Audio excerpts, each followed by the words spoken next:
Class 10-এর অঙ্ক বলছে একটি শ্রেণীতে n সংখ্যক সংখ্যার গড় দিয়ে দিয়েছে। কত দিয়েছে? x বার।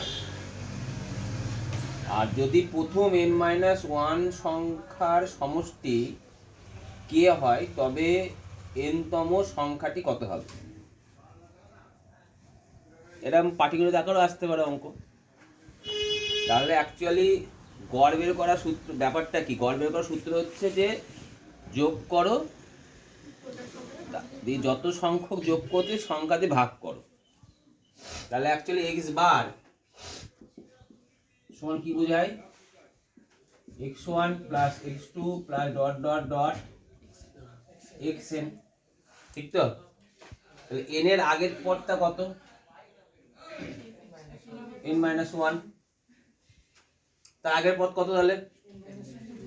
n-2। আমার n-2 দরকার নেই, তাই লিখলাম না। কত সংখ্যক আছে? তাহলে n ভাগ করলাম।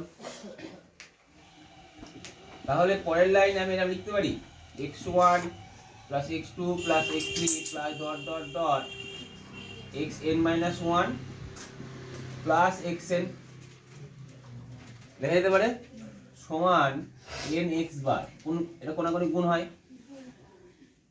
তাহলে এই এত সংখ্যক সংখ্যার সমষ্টি কত দিয়েছে? যদি প্রথম n-1 সংখ্যার সমষ্টি কত দিয়েছে?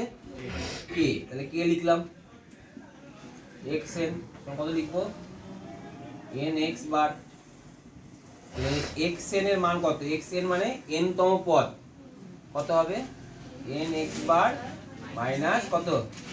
k। এটাই অ্যান্সার। মনে থাকবে?